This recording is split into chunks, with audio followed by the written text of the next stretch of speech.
into your home. Ang Radyo Maria ay sumasahing papawid sa 99.7 FM Tarlac, 101.5 FM Cagayan, at 102.1 FM Isabela.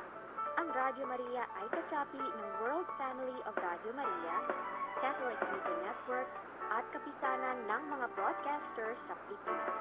Welcome and be part of the Radio Maria family.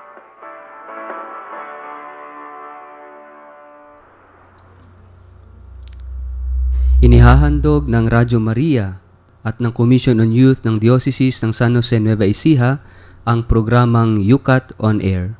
So let's join our hands and sing aloud.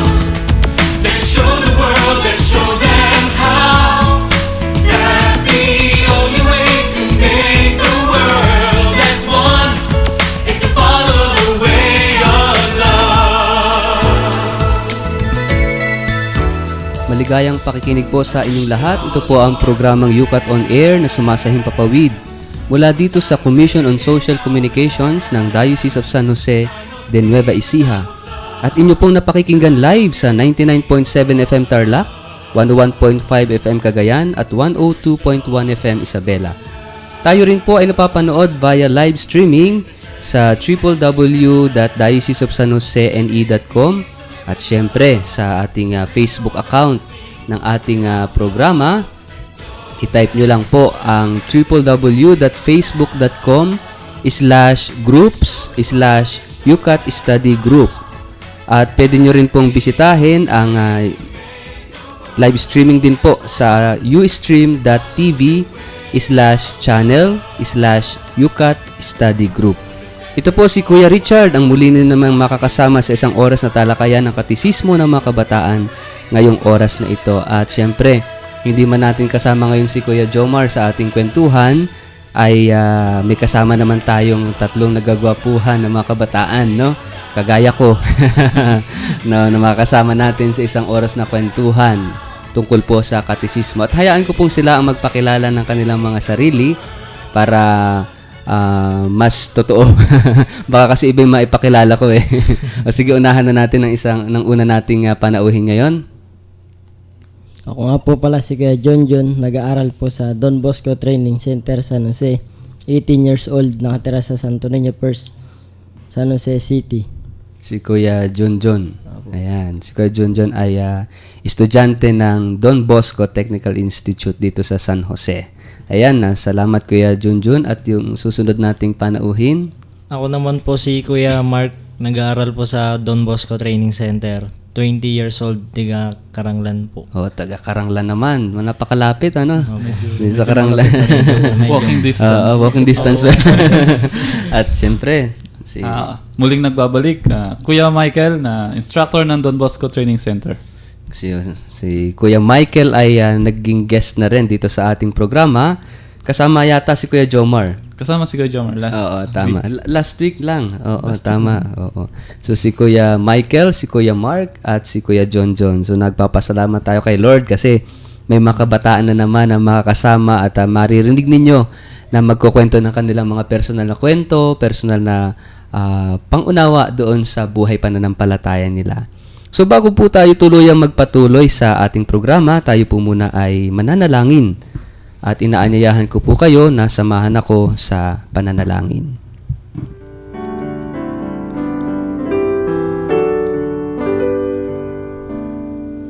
Sa ngalan ng Ama, ng Anak, at ng Espiritu Santo. Amen. Amen. Diyos naming Ama, mapagkalinga at mapagmahal, narito na naman kami upang talakayin ang aming buhay pananampalataya. Nawa po sa isang oras na kwentuhan namin at talakayan tungkol sa aming buhay, gamitin mo po kaming instrumento upang mahawakan namin at maabot namin ang buhay ng mga kabataan na nakikinig ng aming programa. Gayon din yung mga hindi nakikinig, lalong-lalo na yung mga kabataan na napariwara ang buhay, yung mga kabataan na patuloy na naghahanap ng kahulugan ng buhay sa iba't ibang pamamaraan, lalong-lalo na yung mga nalihis ng landas dahil sa paghahanap ng kaligayahan ay hinanap ang ligayang iyon, ang saya na iyon sa maling pamamaraan. Aming Ama, huwag mo po silang pababayaan. Muli mo pong isugo ang iyong anak sa pamamagitan namin. Gawin mo kaming instrumento, gawin mo kaming daan sa pamamagitan ni Jesus upang maabot namin sila, upang sa pamamagitan ng programang ito ay maipadama namin na ikaw, Ama, ay tunay na nagmamahal at kumakalinga sa kanila. Huwag mo po kaming pababayaan, lagi mo po kaming gagabayan. Ang lahat ng ito ay aming samo at dalangin sa pangalan ng iyong anak na si Jesus kasama ng Espiritu Santo, magpa sa walang hanggan. Amen. Sa ngalan ng Ama, ng Anak at ng Espiritu Santo. Amen.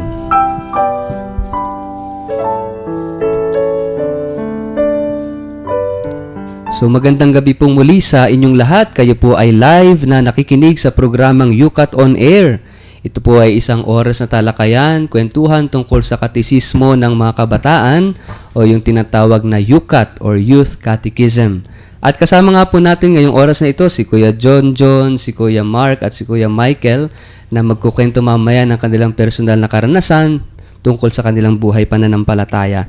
So tayo po ay patuloy pa rin na napakikinggan sa 101.5 FM Cagayan, 102.1 FM Isabela at syempre sa 99.7 FM Tarlac, no? Sana po ay patuloy nyo kaming subaybayan sa pamamagitan din po ng live streaming sa internet sa www.facebook.com/groups/UCAT Study Group. No po, ito po yung ating UCAT Study Group sa Facebook. No, pwede nyo pong subaybayan. Actually, ngayon ay may mga nag-like na at marami nang nanonood ng ating programa. Salamat sina Jason Greg Rivera, Terence Jess, Makapulay at marami pang iba ay nakikinig sa ating programa. At ganoon din mamaya sa huling bahagi ng ating programa ay marami tayong pasasalamatan dahil ang dami pong nakikinig sa iba't ibang dako ng ating bansa. May mga taga Dumaguete no, nakikinig sila via live streaming. So patuloy niyo po sana kami subaybayan sa live streaming. Pwede rin niyo po kaming subaybayan sa Ustream kung meron po kayong may mga internet kayo dyan sa www.ustream.tv/channel/UCAT Study Group. Ano po? So para masubaybayan nyo ang ating mga programa. At makikita nyo po dyan yung mga previous episodes po namin na pwede nyong balikan kapag hindi nyo sila nasubaybayan. Ano po? So bago po tayo tuluyang magpatuloy sa ating talakayan, kwentuhan ngayong oras na ito, bigyan po muna natin ng konting balik-tanaw. Tama-tama at narito si Kuya Michael tungkol doon sa mga napag-usapan noong nakaraang linggo, noong nakaraang Biyernes.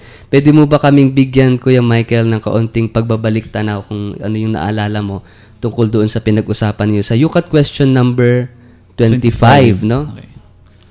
Ang naalala ko lang nung pinag-share ako ni Kuya Jomar na kung paano tumibay yung pananampalataya ko sa mga problema. Kung paano ako lumapit sa Panginoon sa panahon ng kagipitan ng buhay. Naging way yun para tumibay yung pananampalataya ko. Hindi ako humanap ng iba. Hindi ako humanap ng kaligayahan sa material na bagay. Kumbaga, lumapit lang ako, nagdasal, nanampalataya, kung saan nakuha ko yung kasagutan sa problema. Wow, napaganda talagang personal touch, no?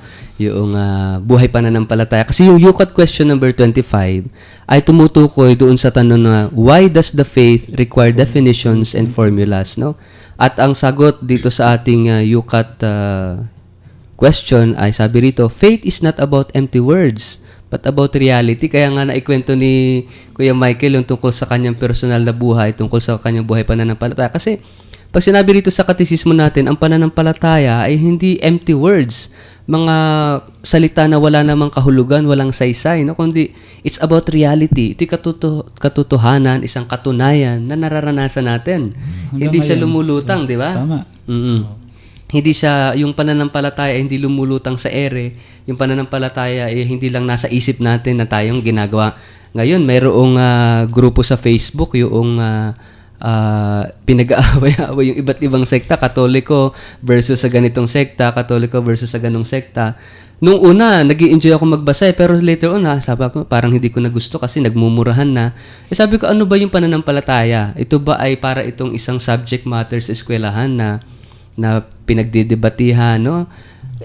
Sabi ko, mukhang mali na, hindi na maganda. Kasi ang pananampalataya ay buhay, no? Isang realidad.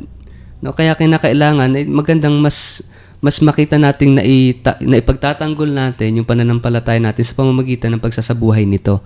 Hindi sa mga salita, kundi, sabi nga rito, not empty words, but about reality. At sabi rito, in the church, condensed formulas of faith developed over the course of time. So, yung formulas, kaya meron tayo tinatawag yung sumasampalataya, di ba? Yung nire-recite natin sa misa. So, ito isa sa mga formulas, no? At later on, actually, sa mga susunod na UCAT questions, discussions natin, ay madidiscuss natin. Sa susunod na linggo, ay papasok na tayo dun sa tinatawag na Apostles' Creed. No? Ito yung sumasampalataya na nire-recite natin tuwing may misa. Pero ngayon, ay papasok tayo dun sa UCAT question number 26 and 27 kasi maikli lang yung number 26. Kaya tutuloy-tuloy na natin hanggang 27. Pero bago tayo tumungo doon sa UCAT question number 26, basahin ko muna yung ating cellphone number para maki-join ang ating mga listeners, no? Makibahagi po kayo sa ating talakayan. Napakaganda po ng ating discussion ngayon at ito'y pagpapatuloy dahil pumasok na po tayo sa section 2 ng UCAT book natin. At ang section 2, ikalawang bahagi ng UCAT ay yung tumutukoy sa the Christian profession of faith. Ito yung pagpapahayag na. Kasi kung inyo pong matatandaan, yung mga previous discussions natin, yung section 1 at first part ng UCAT, ito'y tumutukoy doon sa pagpapakilala, pagpapahayag ng Diyos ng kanyang sarili. At ngayon, itong bahaging ito ay ipinapahayag naman natin kung ano yung ipinahayag ng Diyos sa atin. Ito yung bahagi na natin Nagpahayag na siya, at ngayon naman, tinanggap natin yung pagpapahayag niya, pagpapakilala niya, ngayon ipinapahayag muli natin yung kanyang pagpapakilala sa atin, no? So, ito na yung bahagi na iyon. So, ito po yung ating cellphone number. At sana makiisa po kayo, no? Pakisulat na po ninyo at pakisave na po ninyo itong number na ito. At ang ilagay niyong pangalan ay UCAT, di ba? So, ito po yung ating number, 0949-159-2309. Uulitin ko po, 0949-159-2309. O kung kayo po ay naka-online sa atin pong Facebook, doon sa UCAT Study Group sa Facebook, ito po muli yung ating link, no, sa www.facebook.com/groups/UCAT Study Group. Pwede po kayong mag-post ng question at babasahin po natin yung mga tanong ninyo o kaya pwede kayo mag-post ng inyong personal reflection para babasahin po natin yan live dito po sa ating programa. So, ngayon po ay dadako na tayo sa ating UCAT question number 26. So, siguro maganda basahin ng isa sa ating mga panauhin yung UCAT question number 26. Siyempre, si Kuya John muna. Pakibasa mo, Kuya John, yung ating UCAT question. Yung tanong muna. What are creeds? Ayun, what are creeds? Ano ba yung creeds? Pag sinabing creeds, malinaw ba ito sa atin? Yung credo, ano ba yung credo, no? Yung salitang credo, ito yung salitang Latin, ano? At yung salitang credo, ito yung sinasabi natin na believe, no? Beliefs, no? Pananampalataya. Ito yung pananampalataya. Ano daw ba yung creeds? Ano ba yung pananampalataya? Ito yung tanong natin ngayon sa UCAT question number 26. At pakibasa mo, Kuya Mark, yung sabi doon sa ating UCAT question. Creeds. Creeds are brief formulas of faith that make it possible for all believers to make a common profession. Wow. Sige, siguro, pwede mo ba pakitagalog, Kuya Michael? Mukhang magaling ka managalog yata mukhang mahirapan tayo dyan. Oo. Ay, announcement nga pala, gusto nating sabihin sa mga kapatid nating nakikinig. Sa darating na Mayo, lalabas na yung UCAT Filipino. Kaya hindi na tayo mahihirapang managalog. Hindi na nosebleed dyan. Hindi na tayo nosebleed, no? So, sa darating na Mayo, meron na tayong UCAT Filipino at available na ito sa mga leading bookstore, syempre. At yun na yung gagamitin natin umpisa sa Mayo. Kaya malaking biyaya at tulong sa atin yan. Okay, so balik tayo doon sa yukat answer doon sa ating yukat question number 26. Sabi rito, creeds are brief formulas of faith. Yung formulas, para ka bang nagsosolve ng mathematical problem, may mga formulas. Solution kailangan. Pero yung sinasabing formula dito ay parang hindi yung mga solutions na kagaya ng mathematics, kundi yung mga katitikan. Talagang Tagalog na Tagalog. Mga letra, mga katitikan. Oo. Yung pananampalataya ay isinulat. Kailangan isulat kasi tayo mga tao, madali tayong makalimot. O, di ba? Yung kaunting sinabi, ay ano na nga ba yun? Nalimutan ko na. So, kailangan isulat. Una, dahil nga madali tayong makalimot. Pangalawa, para bahagi ito ng pagpapasa. Di ba? Pag may gusto kang mensaheng ipapasa, isusulat, ipapaabot mo dun. Kaya uso ngayon mga, di ba? Text message. Ikaw ba, Kuya Mark, paano ka ba nagpapadala ng mensahe ngayon? Sulat pa rin? Text na po. Kala ko sumusulat ka pa rin, inihulog mo sa koreo. Hindi na po uso eh. Hindi na uso. Kasi sa'yo, sulat, text na rin. Minsan email, ganon. Facebook.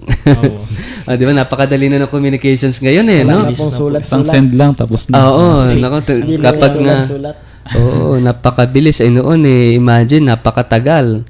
Kung susulat ka sa ibang bansa, siguro buwan ang aabutin. Dadalhin pa ng galyon. Ng mga barko. O kaya naalala niyo yung mga, ano ba tawag doon sa mga maikling mensahe, tapos kada letra binabayaran. Naabutan niyo pa ba yun? Ay, kapanahonan mo ata yun. Kapanahonan namin. Hindi mo tayo nalalayo ng panahon Anyway, itong pananampalataya sinasabi rito, yung formulas of faith, no? Isinulat yung pananampalataya. Para maisalin sa panahon hanggang ngayon. Oo. At mai-interpret at maisabuhay ng mas higit, no, mas malalim. Tapos sabi rito that make it possible for all believers to make a common profession. Yun yung dahilan bakit kailangan gumawa ng formula para maging common. Hindi yung iba-iba.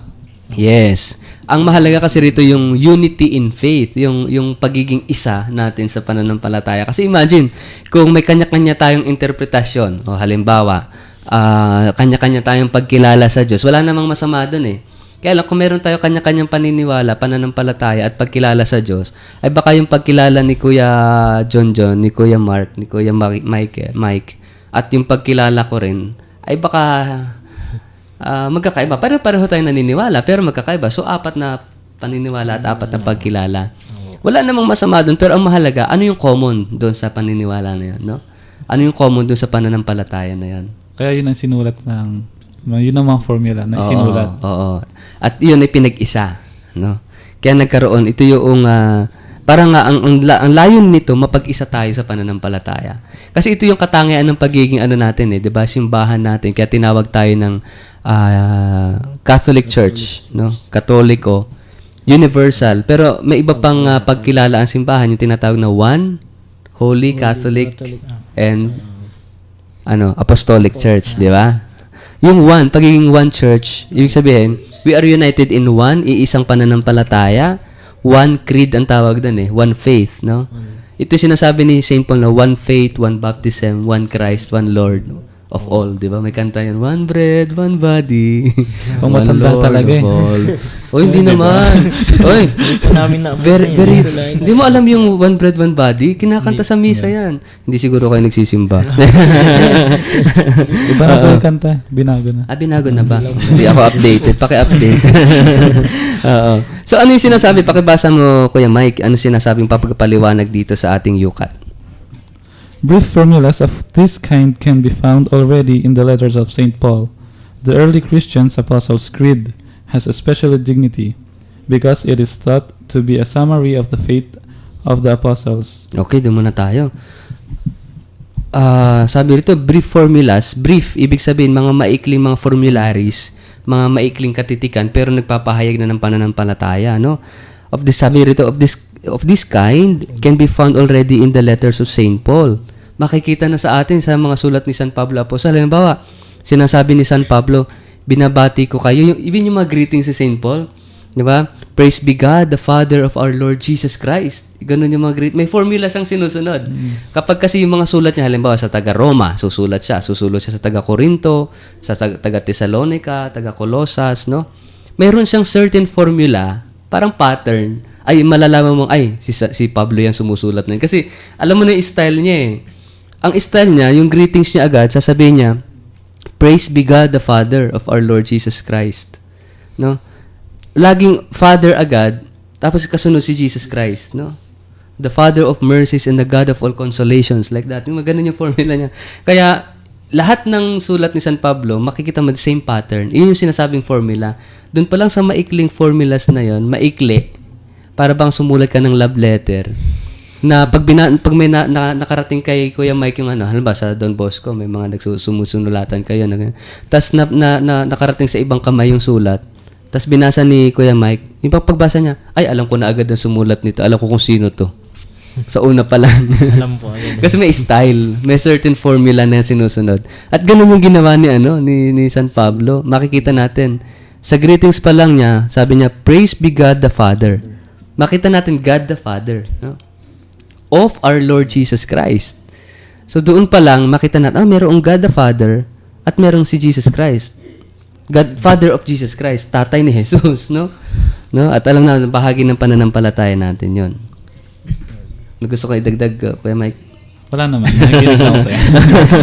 The early Christian, sabi nito, the early Christian Apostles' Creed, no, has a special dignity because it is thought to be a summary of the faith. Ito yung summary, sabi doon, yung nire-recite natin paglinggo, di ba? Alam mo yung unang bahagi ng ating credo? Sumasampalataya ako sa Diyos amang makapangyarihan sa lahat na may gawa ng langit at lupa. O doon pa lang sa unang bahagi, makita natin yung pananampalataya natin sa Diyos Ama. O di ba, balik muna tayo doon sa initial na natin. Yung di ba gumagawa tayo ng sign of the cross. Oo, at diyan tayo tinutuligsa, tinatanong tayo, bakit sign of the cross? Bakit, di ba, ang cross ay Tanda ng kamatayan ni Kristo. Sino bang pumatay kay Kristo? Tao. Bakit kayo ginagamit niya, no? Pero makita natin, yung cross is not, hindi ito tanda ng tao, kundi ito ay tanda ng pagmamahal ng Diyos sa atin. At sa kaligtasan na din. Oo. Hindi ito lang, dalawang bahagi makikita natin sa cross, kasalanan ng tao at pagmamahal ng Diyos, no? Tama. So ano ang nakakahiya? Bakit hindi natin pwedeng gamitin yung tanda ng krus na yun, no? Dahil napakaganda ng mensahe sa atin. Kasalanan natin dahil tayo ay makasalanan, hindi natin kayang iligtas yung sarili natin. Kaya nandun si Jesus, di ba? Oo. At syempre, pangalawang bahagi, yung pagmamahal ng Diyos. So ito yung tanda ng cross, di ba? Paano ba natin ginagawa? Ano ba yung, Kuya Mark, kapag gumagawa ka ng tanda ng cross, ano yung sinasabi mo? Sa ngalan ng anak, ng Espiritu Santo, di ba? Opo. Saan natin ilalagay yung kamay pag sinabing sa ngalan ng Ama? Sa noo po. Sa noo, sa forehead, no? Forehead. At bakit doon natin kaya inilalagay? Sa noo? Kasi siya yung pinakamataas. Pinakamataas. Wala nang iba dahil siya kaya nasa taas. Dahil yung ulo na nasa taas, di ba? Ang term natin dyan yung Godhead, di ba? Godhead. Na ang Diyos ay talagang above all power, sabi nga doon sa kanta. At nilalagay natin sa ulo kasi ano bang laman ng ulo natin? Isip, utak, no? Na sana ang Panginoon, ang Diyos, Ama ay laging sumaisip natin, di? Kasi tayo nga madaling makalimot. So gusto ng Diyos na makintal sa ating isipan, nandito ako, may Diyos ka na nagmamahal sa iyo, na lagi mong tatanda at wag mong kalilimutan 'yan. Na ang Diyos ay pag-ibig, ang Diyos ay nagmamahal sa iyo, mahal ka ng Diyos. Yan sinasabi pagka nilalagay natin yung kami natin sa ulo. Kasi makakalimutin ka, kung pwede, araw-araw ka mag-sign of the cross para pag nilagay mo yung daliri mo doon sa ulo mo. Huwag mo kalilimutan na mahal ka ng Diyos, no? Kasi pag nakalimutan mong mahal ka ng Diyos, ano mangyayari sa Kuya John? Mapapariwara. Ganda ng sagot niya, no? Totoo, pagka hindi mo na naisip na mahal ka ng Diyos, talagang siguradong mapapariwara ang buhay mo. Wala nang saysay ang buhay, di ba, Kuya John, no? So, totoo yun, tama yun. Kaya, napakahalaga nun. And then, kapag sinabi natin sa ngalan ng anak, saan nilalagay, Kuya John yung kamay? Sa may tiyan. Although hindi tayo nagbubuntis, di ba? Mga babae nagbubuntis. Pero simbolo yun na sa sinapupunan ng mahal na ina ni Maria. ay nagkatawang tao yung anak. At yung pagmamahal ng Diyos na sinasabi, hindi na natili sa idea lang, no, ng Diyos na nandun lang sa langit. Hindi eh. Naging konkreto at naging makatotohanan sa pamamagitan ng pagkakatawang tao. At sinasabi natin sa ngalan ng Espiritu Santo sa balikat. No? At yung si Jesus ay namatay, muling nabuhay at umakyat sa langit, hindi na natin nakikita physically. Pero nung umakyat sa langit, isinugo niya ang Espiritu Santo at naging kabalikat natin. Nasa balikat kabalikat, kasama. Pag sinabing kabalikat, para kang yakap-yakap. Na nasa ilalim ka ng kanyang paggabay, no? At tuloy-tuloy yung pagmamahal nandiyan hanggang ngayon sa panahon natin, no? Kaya napakalalim sa ating mga Katoliko Kristiyano, yung simpleng tanda ng krus, ito yung summary ng pananampalataya natin. Kaya minsan ako, pag nadadaan ako sa church, yun, ang Katoliko talaga, kahit madaan ka sa church, magtatanda ka ng cross. Minsan ang naiisip ko, pag nag-sign of the cross ako, ito ang tanda ng aking kaligtasan. Oo, totoo yan. At di ba kadalasan ang ginagawa natin, bago ka magdasal, anong ginagawa mo, Kuya John? Nagsisign of the cross po. Pagkatapos magdasal. Po. Kuya Mark, anong ginagawa mo? Sign of the cross. Pag nagugulat ka, pag may nakaambang panganib, anong ginagawa mo? Sign of the cross din, ha? Pag magbabiyahe ka, sign of the cross din, di ba? Yung sana ingatan. So, ito yung tanda ng pananampalataya natin. At yung sign of the cross, hindi lang siya hudyat na, ay, umpisa na ng dasal. Oy, tapos na yung dasal, no? Mismo yung tanda ng krus na yon, dasal na yun eh. Summary na yun ng pananampalataya natin, dasal na yun. No, hindi lang siya umpisa at tapos ng dasal, kundi yung mismo tanda ng krus ay panalangin na mismo yon. At kung yung sinasabi dito sa yukat natin na ang credo, yung Apostles' Creed ay summary, may mas roon pang iikli doon na formula. At yun yung tanda ng krus natin, no? At mamaya sa pagbabalik na ating programa, babalikan natin ito, itong yukat question number 26 at maririnig din natin yung personal experiences ng mga kapatid natin na naririto tungkol sa kanilang buhay pananampalataya. Muli po, i-announce ko po ulit sa inyo yung ating cellphone number para po mamaya sa ikalawang bahagi ng ating programa ay babasahin po natin ang inyong mga text, mga katanungan at pagbabahagi. So ito po yung ating yukat question, yung ating yukat cellphone number, no? 0949-159-2309. Uulitin ko po.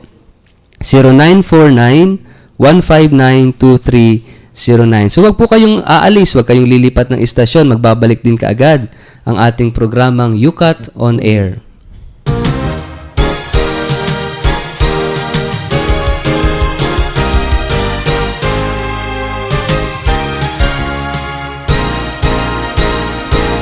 Isang awit, isang tinig sa isang Panginoon. Isang bisig, isang lipis sa habang panahon. Kay Jesus lahat tayo'y nauugat.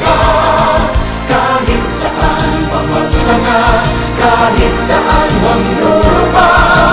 Kay Jesus mapag-iisa tayo lahat.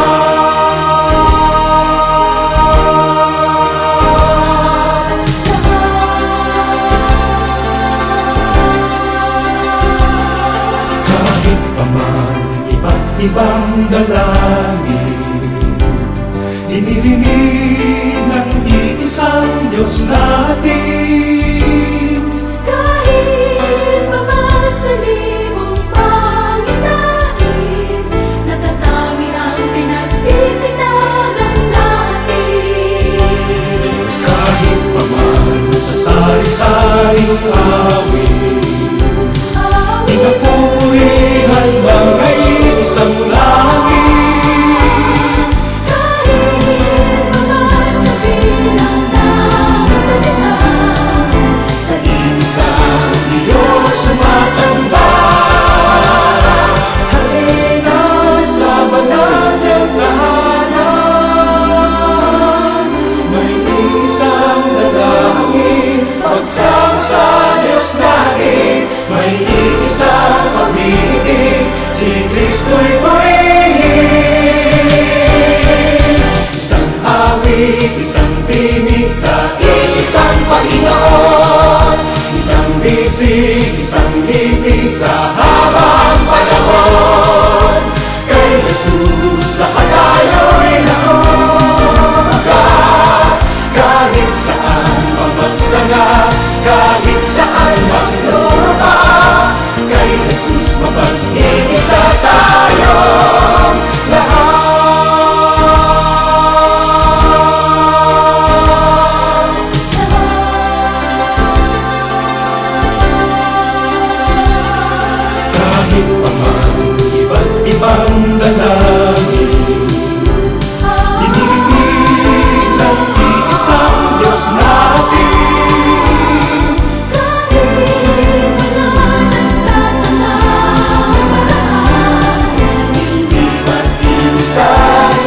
asal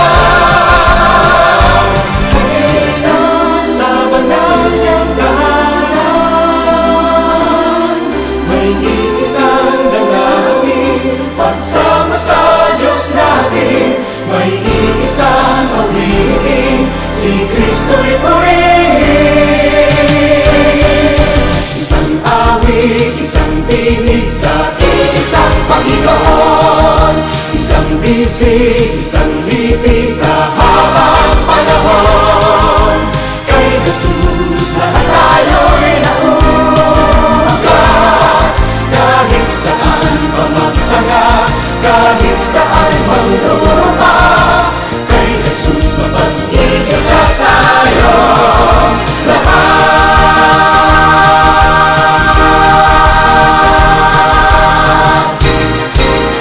Nagbabalik po ang programang Yukat on Air. Ito pong muli si Kuya Richard, ang inyong kasama sa ating dalakayan, programa ng Yukat on Air.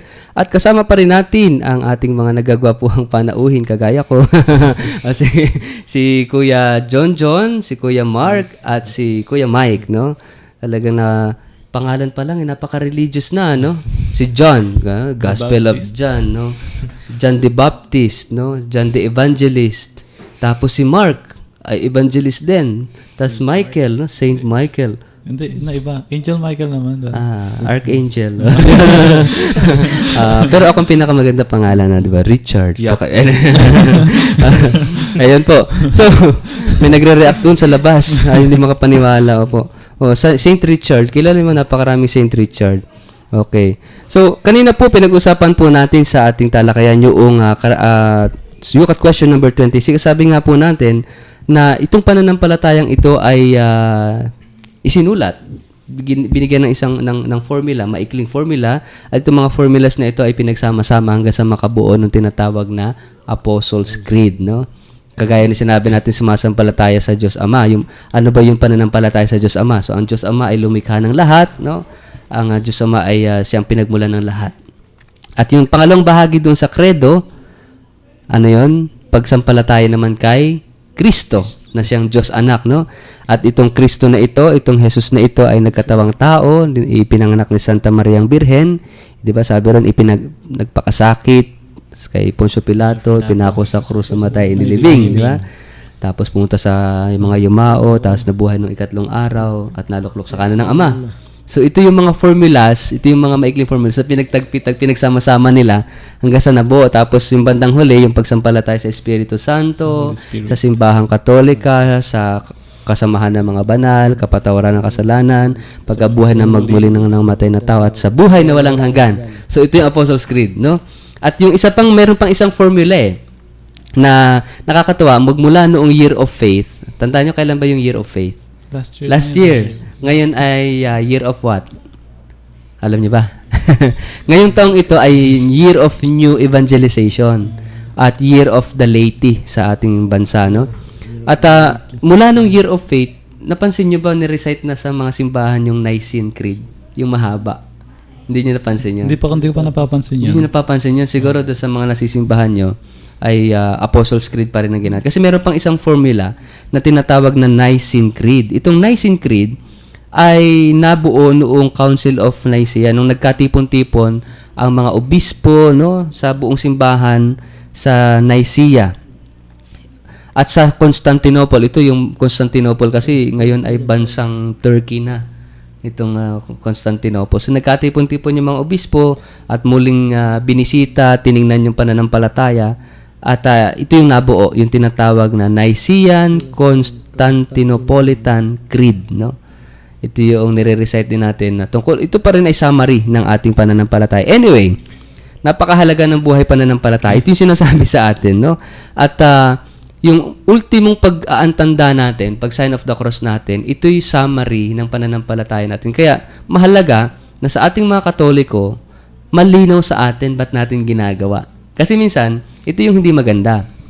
Na ginagawa lang natin kasi nakikita natin. Tama, karamihan ng mga kanta sa atin ganyan eh. Gaya-gaya. Hindi naman alam yung ginagaya eh. Oo. Kaya Diba? dapat malinaw sa atin. Oo, totoo yun. Kayo ba, Kuya Mark at Kuya John, no? before this UCAT study group, malino ba sa inyo yung kahulugan bakit ka nagsa-sign of the cross? Opo. Si Kuya Mark. Opo. Tinuro sa katesis. Paano mo nalaman? May nagturo sa'yo? Yun po yung turo po ng mga magulang po sa akin. Wow. So, ang parents mo ang talagang unang nagturo Opo. ng yung pagtatanda ng cross. Nung bata pa po ako, lagi po kami nagsisimba tuwing linggo po. Sa Karanglan yan. Opo. Ay, sa ano pa po ako nun? Sa Manila pa po ako nun. Hindi po talaga ako dito sa... Sa taga Manila ka. Manila boy ka pala. No? Hindi po halata. Oo. Kaya pala. Opo. Si Kuya John. Ikaw ay ano rin? Ikaw ay kanino mo naunawaan, naintindihan yung Sa mga magulang. magulang din, no? At anong itinuro nila sa iyo noong maliit ka pa noon? Oo. Hanggang ngayon ay maliit pa rin. so lang po ng konti. konti. So itinuro ng magulang mo yung kahalagahan ng sign of the cross. Maganda yun, talagang sana magulang talaga yung unang nagtuturo, no, ng pananampalataya natin. Kasi ako nga kapag nagbibinyag, sinasabi ko sa mga magulang na tsaka ninong at ninang, sasabihin ko, sana kayo lagi yung magtuturo ng agad na magtuturo ng pananampalataya. Ikaw ba, Kuya Mike? Nung ako, magulang ko din pero hindi ganun kalalim. Nung nakapag-aral ako sa Don Bosco, nagtrabaho, doon mas lalong lumalim yung pananampalataya ko at yung kaalaman ko about sa Catholic na religion. Malaki talaga ang tulong ng Catholic institutions like Catholic schools, no, para maunawaan yung pananampalataya. Ako rin kasi produkto rin ako ng Catholic schools, no, mula high school at saka college, puro Catholic institutions yung pinasukan ko.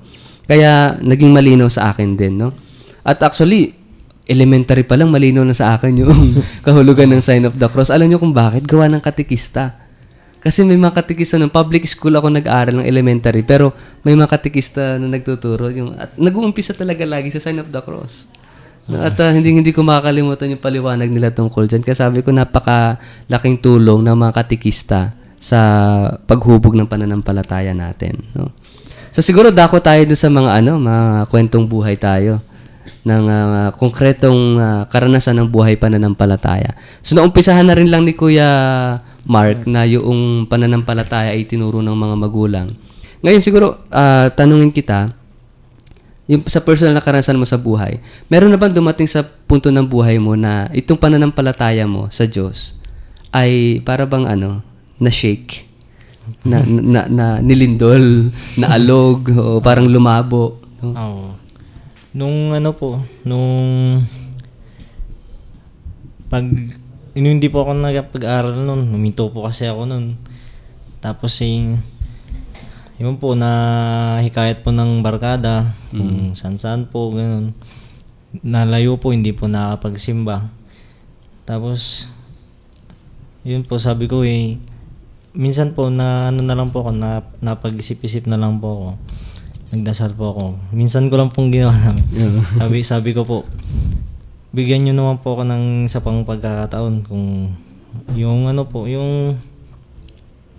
yung magawa ko po yung pangarap ko po. Yung may mangyari naman po sa buhay ko, hindi po yung laging tambay na lang po. Ganun. Wala pong ginagawa. Yung sakit sa ulo po ng magulang. Ganun po. Hanggang sa yun po, nalaman ko po yung Don Bosco po. Ang laki po talaga ng pagbabago po nun. Nung pagpasok ko po sa school, exam po namin yun. Unang araw po. Dasal na naman po ako noon. Sabi ko po, kung para sa akin po ito, papasa po ako. Sabi ko, kung papasa po ako, para sa akin po talaga. Bago po ako pumasok sa gate po ng Don Bosco. Tapos, ayun po, exam po. 4 po kami magkakasabay noon. Tapos, nung hapon, report daw po kami. Pagbalik po namin, gano'n na naman po yung inaisip ko. Kung sa akin po talaga ito, salamat po ako. Tapos, nung nagtanong po ako sa kay Sir Jun po, nabanggit po yung pangalan ko. Ay, tuwang-tuwa po ako. Ganun po. Opo, saya po talaga nung ganun po. Ay. Maganda yung story ni Mark na yung bang parang nalihis, nung medyo nalihis. Wala na sa diretsong daan eh. Pero ano yung nagpabalik sa'yo? Kusa mo lang naisip o merong tao bang pumuna o may Nung naisip ko po na, ay, hindi na po yata maganda yung ganito na lang po lagi. Napaisip-isip ko rin po na parang nagsasawa ka na sa ganun, paulit-ulit na ganun, paulit-ulit lang tambay-tambay. ako. Pagising sa umaga. Oo. Parang may mas hinahanap ka pa eh, no? Hindi parang hindi lang ganito yung buhay ko eh. Parang ba't ganito? Dapat meron pang hinahanap na may mas. marating naman po. Oo. Bago tayo pumunta kay Kuya John, siguro ano muna tayo kay Kuya Mike. Sa akin. Mm-mm. Sa akin kasi, sa mga kwento nila, parang mas maganda yung kwento nila kaya sa akin. Sa akin kasi, before ako naging ganito kalalim yung pananampalataya ko, ako yung taong walang kahihinatnan sa buhay. Mm-hmm. Ganon. Lahat ng mga nakikitang mga tao sa akin nung hindi pa ako wala pa akong trabaho. O hindi pa ako nag-aaral sa Don Bosco. Sinasabi nila, wala kang patutunguhan sa buhay. Ginamit ko yung salita nila na yun para gawin kong parang hindi ako naging negative sa sarili ko. Ginawa kong positive. Then, gustong-gusto ko talagang pumasok sa Don Bosco. Tapos, nung nakapasok ako, doon lalong lumalim yung pananampalataya ko. Nagkaroon ng daan yung buhay ko. Nagkaroon ng parang pinangako ko sa sarili ko na balang araw, magiging liwanag din ako sa kapwa ko kabataan. Hanggang ngayon, ito, tumutulong sa mga kapwa ko kabataan na kung saan walang kaya sa buhay, nalilis ng landas, unti-unti sila tinutulungan para makatulong din sila sa kapwa kabataan. Yes, ang galing ano. Talaga ito yung apostolic kasi ni St. John Bosco eh, no? Talaga sa mga kabataan ano. At patron siya ng mga kabataan din. At ayun nga, maganda yung magandang realization dumarating sa punto ng buhay natin na talagang merong panawagan ng Diyos sa atin na talagang kinakailangan nating tugunan. Parang ang gusto ng Diyos sa atin ay yung mas higit pa. At yun naman din tayo dinadala ng pananampalataya natin. Pero bago yan, syempre, si Kuya John naman, napakaganda rin yata ng kanyang kwento eh. Hindi naman po, parang di rin po nagkaalay sa kwento ni Mark yung kwento ko na lagi po yung mga barkada ko po yung mga palaaway po ay kung saan napupunta. Kung minsan nga po muntik na kami nakulong dahil sa napaaway po kami. Yung isa po, iniwanan nila, yun naman po ang inabutan namin. Tapos, binugbog po ng mga barkada namin. Yung nanay po pala, nagtatrabaho sa DSWD. Tapos, gusto po kami ipakulong dahil daw po sa ginawa namin. Pero hindi naman po ako kasama dahil nadamay lang din po kami. Tsaka minor ka pa. Opo. Pero ano na po ako nun, mag-18 na po ako.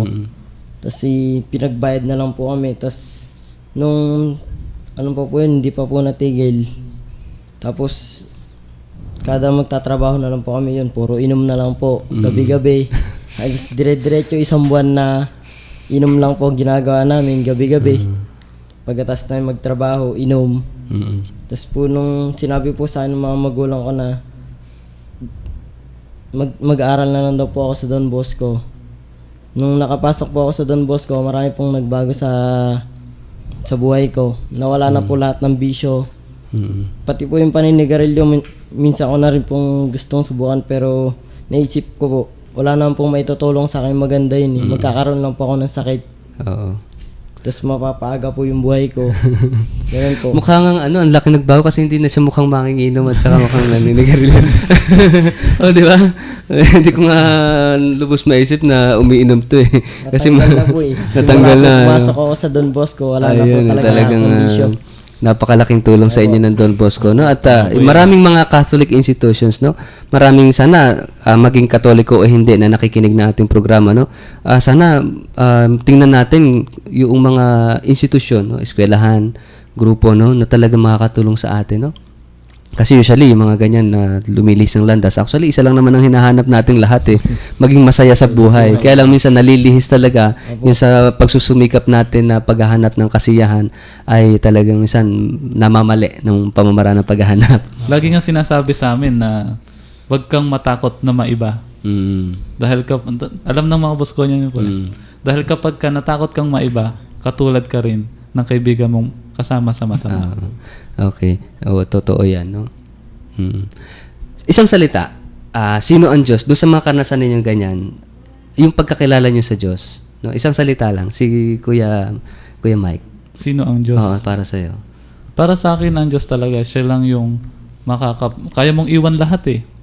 Kasi, even your family, kaya mong iwan yan. Isang adjective. Para sa Kanya. Isang adjective. Isang napagpapakilala mo sa Diyos base sa karanasan mo. Based on my experience. Ang Diyos ay mapagmahal. mapagmahal. Sa kay Kuya Mark, Gabay po para sa ang Diyos ay gabay. Yan din po kay Kuya Mike, ang Diyos po talaga ay mapagmahal. Okay, ang Diyos ay mapagmahal. So ito yung mga sinabi niyo pagpapakilala. Ito yung mga formulas, no, of faith, no. Ito yung sinasabi natin dito na base sa karanasan nila at sa pagkilala nila sa Diyos. Ito yung mga formulas of faith na pagsasama-samahin natin, ito yung magiging creed natin, no. Mula sa karanasan, tapos nakilala natin ang Diyos ay mapagmahal, ang Diyos ay isang gabay, ang Diyos ay mapagmahal, at Diyos ay isang kaibigan, halimbawa sa akin. So, pagsasamahin natin ito, at ito naging formulas of faith. Ganun yung karanasan ng mga apostoles. Yung karanasan nila kay Kristo, pinagsama-sama nila, at ito nabuo, yung tinatawag nating Apostles' Creed, no? At ngayon, basahin na po natin, kasi nagmamadali na naman tayo, ang dami na po nag-text sa atin, at ako marami na akong kasalanan sa mga texters ng mga nakaraang biyernes kasi hindi ko nababasa.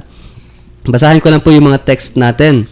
Sabi po rito, sino ba to hindi nagpakilala? Ito pala, si Dexter from Kuya po. Sabi niya, Deacon Richard at Don Bosco ba, isang college institution ba? Di po ako familiar eh. College institution, ito ay parang technical school, no? Technical school ang Don Bosco. Technical school. May mga vocational courses. No? Meron tayo sa San Jose, meron din sa Tarlac. Alam ko meron sa Tarlac. At siyempre sa Manila meron. Tapos, from Gimba, may nag-text po, dapat na sumampalataya kay Jesucristo kasi siya ang daan upang tayo ay maligtas patungo sa Diyos Ama. From Gimba. Okay, hindi na nagpakilala. At sumunod na texter, sabi niya, ako po ay PYM at COA ng Santo Domingo, Nueva Ecija. Tanong ko lang po bakit hindi ko na po naririnig sa yukat si Father Men. Ay busy po kasi lagi si Father Men, no? Pero lagi po naman nating inaanyayahan dito at open lagi si Father Men dito sa ating programa. Yun nga lang, dahil sa daming responsibilidad, hindi po nakakasama. Sabi pa niya, hindi ko pa po sinasaulo ang pananampalataya. Ako po ba ay nagkakasala? Ako po si Clarence Navarro. Hello, Clarence, no? Hindi ka nagkakasala, pero mas maganda kung yung pananampalataya mo ay alam mo at malinaw sa'yo, no? Ayun, salamat sa text, Clarence. And then sabi pa rito, magandang gabi po, Father Richard. Hindi pa po ako pari, ako po isang diakono, no? At sa inyong mga kasama, kailangan po natin ang pananampalataya upang maisabuhay at isa puso ang mga salita ng Diyos from Gimba. Ayan, mga taga Gimba, kung saan ako naka-assign. At sabi rito ni JB Alejo, ako po ay PYM at COA ng Santo Domingo. Tanong ko lang po bakit ang mga Katoliko ay may iba't ibang antas ng pananampalataya, gayong iisa naman ang binyag nila. Ito pinag-usapan nga po namin kanina during the break. Sabi ko po, kasi tayo mga Katoliko, tayo bilang mga tao, no, individual, no, may iba't iba tayong kakayanan tumanggap, iba't iba tayo ng level ng pag-iisip, no, at iba't iba tayo ng kayang ibigay. So, kung paano natin tinatanggap yung iisang pananampalataya na dulot ng binyag, ito ay iba't iba natin pamamaraan kung paano natin tinatanggap, no? Yung pagpapahayag ng pananampalataya ng nag-aral ng 10 taon, 20 taon ng teolohiya, ay maaring iba yung level dun sa simpleng mananampalataya, simpleng sumisimba, no? Pero iisang pananampalataya, isang binyag, no? Pero yung expression, yung sinasabi mo rito na magkakaiba ng antas, no? Bagaman magkakaibang antas, pero isang pananampalataya pa rin, no? Iba lang yung pagtanggap at iba yung pagpapahayag, no? Kagaya sinasabi ka na ni Kuya Mike, yung nagpupunas-punas, no? Siguro yung nag-aral ng theology, hindi mo makikita magpupunas ng ano yan, ng mga puon. Pero ito yung expressions ng pananampalataya pa rin. Sa experience na rin nila. Sabi pa rito ng isang texter natin, magandang gabi po, Father Richard. Hindi nga po ako pare. Sa inyong mga kasama, kailangan po natin ang pananampalataya upang maisabuhay at isapuso ang mga salita ng Diyos. Okay po. Sabi po ni Dexter from Kuya Paul, hi Radyo Maria, Yukat on Air, kumusta po? Long time ako na hindi nakapakinig. Hehehe. Kumusta po ang lahat? Mabuti po kami rito, masaya kami rito. Sa ating mga guests po, sina John po, at Mark at Michael. Ayan, kumusta raw sa inyo mga kapatid? Kumusta ka din? Si Okay Dex. lang kami. Ayan. Salamat, Dex. Good evening, Reb. Pabati kami ng mama ko. Nakikinig kami. Edo. Hello, Edo at mama ni Edo. Salamat po sa inyong pakikinig. Si Edo ay taga Butao, Nueva Ecija. Saan banda yun? Sakop siya ng sakop siya ng Kuya po. Itong Butao. Ayun, at ang dami pa. Good evening po. Text din Edu to. Sabi to, good evening po. Bakit sa ibang sekta, Jehovah ang pangalan ng Diyos? Actually, itong salitang Jehovah, yun pong, yung original Hebrew Bible kasi, wala namang kumbaga tayo may consonant saka vowel, no? Sila walang vowel, puro consonants. Kaya yung letra na Yod, Hey, Vav, Hey, Y, H, tsaka W, parang Vav, Hey, ay wala talaga siyang wala talaga siyang vowel. So, hindi mo alam kung paano babasahin. So, itong iba, nilagyan nila ng vowel. Kaya yung JHV, sa halip na Yahweh, di ba? Yahweh. YHW, di ba? Ay naging Yehovah. Ganun. So, nagkamali ng lagay ng vowel, no? Kaya sa halip na Yahweh, ang binabasa nila ay Jehovah. So, yun lang po yun. And then may nag-text po rito, only God can move mountain. Magtiwala ka lang kay God, di ka niya pababayaan kasi sa experience kong napakabigat, binigyan ako ng case o kaso na hindi ko naman ginagawa. Pinagbintangan ako, ala na akong ibang maisip noon kundi magpakamatay. One day, niyakap ako ng nanay ko na ang sabi, anak, magtiwala ka lang, di tayo pababayaan ng Panginoon. Ang nagkaso sa akin, Colonel pa. Yun ang naisip ko, magpakamatay. Mahirap lang kami, ang laban namin doon. Yung judge, binabayaran niya, pero di ko binitiwan si God. Ngayon, thanks God, na-dismiss ang kaso. Wow, congrats. Kaya, kung may problema tayo, gaano man kalaki, huwag tayong mawawala ng lakas ng loob kasi di naman tayo bibigyan ni God ng problema na hindi natin kaya. Di ba? Andyan. Ayun. Andyan? Pangalan ba yun? Salamat sa sharing mo, kapatid. No? Napaka-inspiring. Totoo yun. Talaga huwag tayong bibitaw. Kapit lang palagi sa Diyos. Good evening po. Kenneth pala ito. Meron akong question. Ano po ba yung kakaibahan ng pananampalataya at paniniwala? Sa maikling salita, Kuya Mike, ano yung pagkakaiba nun? Pananampalataya at paniniwala. Ang pananampalataya, yan ang gumagamot ng mga sugat, ng mga problema nating dinaranas. At yung paniniwala, yan ang pinakamababaw na dahilan upang parang hindi pa ganun kalalim pananampalataya. Paniniwala mo lang ng parang walang laman. Salamat, Kuya Mike. No? At may isa pang texter dito. Good morning po. Ako nga po pala si Ron ng Barangay Kulipat. Hindi ko po alam kung saan ito. Tanong ko lang po, isa din po akong mananampalataya sa Diyos pero di ko po maiwasan ang di makagawa ng labag sa Diyos. Methodist po ako pero lagi po ako nakikinig ng inyong programa. Kabataan po ako at isa na din po ako sa mga naging batang ama. Salamat kapatid, no? Ron, na kahit ikaw ay isang metodista ay sinusuportahan mo at nakikinig ka sa ating programa. Actually, tayo naman ay nabibilang sa isang pananampalataya. Sabi nga ni San Pablo, we are one body, no? We are one Christ, one Lord, one baptism, one faith, no? So, maganda yan. At least ay sana kahit papaano ay nakakadagdag kami sa iyong buhay pananampalataya rin at mapalapit sa Diyos, no? Ayan, sinesenyasan na tayo ng ating technician, lampas na lang sa oras. Pasensya na po, at hindi talaga ang dami po nag-text dito. Hindi na po namin, try po natin sa pagbabalik ng ating programa kung kaya pa nating ma-accommodate yung ibang mga questions at mga sharing po. Pasensya na. At wag po kayong aalis. Sa pagbabalik po natin, bibigyan natin ng paglalagom at tayo ay darako sa susunod na, ipapalog natin yung susunod na topic po natin sa susunod na linggo. So, wag po kayong alis, magbabalik ka agad ang ating programang UCAT On Air.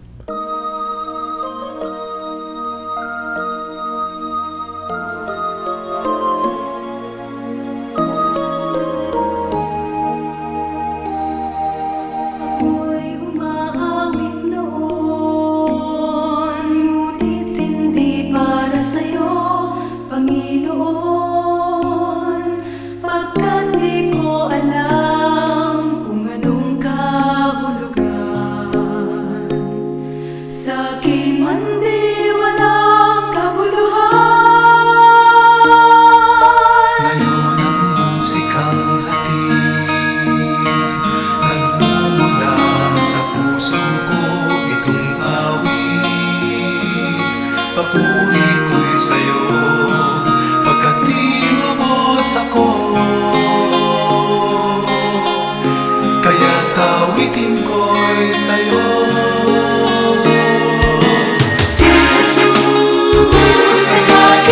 musika,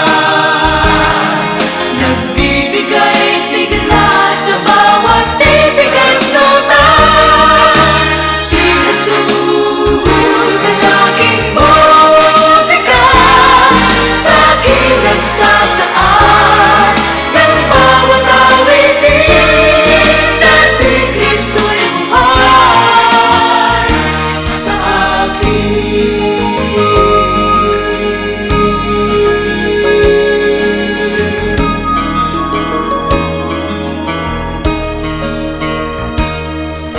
Ngayon ang musikang hatid, nagmumula sa puso ko itong awit.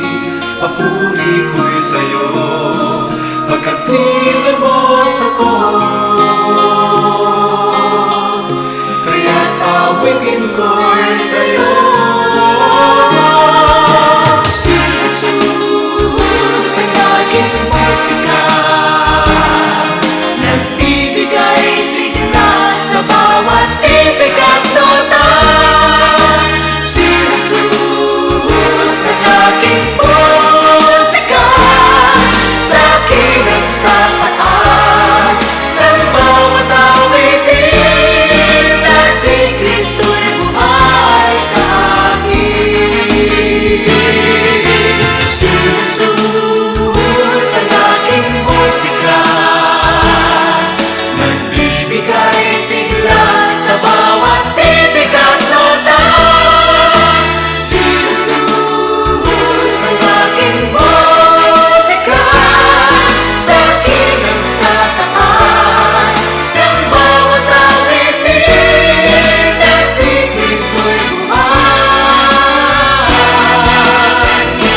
sa akin. Nagbabalik po ang programang Yukat on Air. Ito po muli si Kuya Richard. Dito po ulit si Kuya John. Si Kuya Mark. At si Kuya Michael. Ayun, at darako na po tayo sa paglalagom, no? Huling bahagi ng ating programa. Although lampas na tayo sa oras, maikling paglalagom po. Ang Yukat question number 26 ay tumutukoy sa tanong, ano yung pananampalataya? At sabi nga po dito sa ating Yukat answer, sa Yukat question, ito yung mga brief formulas. Ito yung mga mula sa karanasan, kagaya ng ginawa kanina ng tatlo nating panauhin. Mula sa kanilang karanasan ng pagkilala sa Diyos ay natuklasan nila, no, sino ang Diyos sa buhay nila. At itong mga pagkatuklas na ito, itong mga discoveries na to ay pinagsama-sama at naging isang formulas o formulary, no? Formulary ng pananampalataya natin. Mula sa karanasan, mula sa pagkilala ay nabuo yung formula of faith. At ito nga po yung ating nire-recite kapag tayo nagsisimba, yung credo, sumasampalataya ako. At ito ay ito napakatagal ng panahon pa ng mga apostoles, itong pananampalataya ito. At itong pananampalataya hindi gawa-gawa ng mga apostoles lamang. Ito ay mismong ipinahayag, ipinakilala sa atin ni Hesukristo. Ito yung dala-dala niya sa kanyang pagkakatawang tao. Ipinakilala niya na ang Diyos ay Ama, ang Diyos ay Anak at siya yun, at Espiritu. Pero iisa lamang ang Diyos. No, hindi tatlong Diyos ang ipinakilala ni Jesus, kundi iisang Diyos na mayroong tatlong persona. At ito po ay ating mas bibigyang linaw sa susunod na Biyernes, itong Trinity na sinasabi natin. Kasi sasabihin po siguro ng ibang nasa ibang sekta, sa ibang pananampalataya, wala namang Trinity sa Bible, no? Yung term na Trinity wala, pero yung essence, yung Diyos Ama, Anak at Espiritu ay naroon, no? So ito po ay pag-uusapan natin sa susunod na Biyernes. Ngayon po, darako tayo sa mga pagbati. Baka may gustong batiin tong ating mga kasama. Unahin na natin si Kuya Mike. Baka may gusto kong batiin. Binabati ko lang yung mga tagapakinig natin, mga kabataan. Sana wag na yung mga nakakagawa pa ng kasalanan. Kung hindi nyo kayang iwasan, medyo bawasan. Hanggang sa mawala yan ng tuluyan. Okay, thank you. Si Kuya Mark, baka may gusto kong batiin. Wala na. Si Kuya John, wala rin. Mahiyain. Biglang namin nahiya nung babati na. Ako gusto kong batiin yung mga tagapakinig natin dyan sa Gimba. At siyempre, lahat naman ng tagapakinig natin. At gusto ko pa rin pasalamatan yung mga volunteers natin sa social communications. At gusto kong batiin is may isa nag-text sa atin, si Roy Pavericio ng Dumaguete City na palagi nakikinig sa atin sa pamamagitan ng live streaming sa internet po. At lahat po ng mga sumusubaybay sa ating programa via live streaming, mapagpalang pakinig po sa inyong lahat. Sana po ay patuloy na ninyong suportahan po ang ating programa. So, tatapusin na natin yung ating programa kasi lampas na tayo sa oras, no? Samahan niyo po ako sa isang maikling panalangin. Sa ngalan ng Ama, ng Anak at ng Espiritu Santo. Amen. Amen. Ama namin makapangyarihan, dumako na naman po kami sa pagtatapos ng aming programa. Bagamat kami kulang sa oras, sana po bahala na po kayong pumuno sa mga nanatiling mga katanungan na naiwan sa isipan ng aming mga tagapakinig. Hindi po namin kayang sagutin lahat ng tanong sa pananampalataya. Ang amin lamang kayang ibigay ay yung ayon sa aming naranasan, ayon sa aming naunawaan tungkol sa pagmamahal mo sa amin. Sana po sa pamamagitan ng iyong inspirasyon, ng iyong paggabay, sa pamamagitan ng aming buhay, kami ay makapagpahayag ng pananampalataya na ikaw lamang talaga, O Diyos, ang totoo na Panginoon namin at si Jesus ang iyong sugo, ang iyong anak, na iyong ipinadala upang higit na ipakilala ang tunay mong larawan, ang tunay mong mukha, ang tunay mong pagka-Diyos. Ikaw ay pag-ibig. Sana po sa pamamagitan ng aming programa ay patuloy naming maipadama ang pag-ibig mo sa bawat isa sa amin. Huwag mo pong pababayaan ang aming mga tagapakinig. Lagi mo po silang iingatan, lagi mo po silang gagabayan, lalong-lalo na ang mga kabataan na naghahanap ng kahulugan, ng kasiyahan sa buhay. Dalhin mo po sila, akayin mo po sila patungo sa iyo. Lahat ng ito ay aming samot dalangin sa pangalan ni Jesus, kasama ng Espiritu Santo, magpa sa walang hanggan. Amen. So maraming salamat sa inyong lahat. Ano po? At ngayon ay magpapaalam na tayo siguro, o magpaalam muna si Kuya John. Sige, baka may gusto kang message sa ating mga tagapakinig. Maraming salamat po sa lahat na nakinig sa gabing ito. Ako din, maraming salamat sa nakikinig sa amin. Parang iisa lang yung binati. Si Kuya Jan, si Kuya Mark. Ako maraming salamat sa mga nakinig, lalo na sa sa pamilya o magkakaibigan, na sana wag na po tayong maguluhan sa buhay.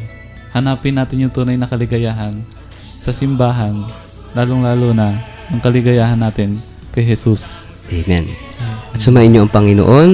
At sumayin niyo rin. Pagpalain kayo ng makapangyarihang Diyos, Ama, Anak at Espiritu Santo. Amen. Ito pong muli si Kuya Richard, ang inyong nakayukat ngayong oras na ito. Hanggang sa susunod na Biyernes, magkayukatan po tayo.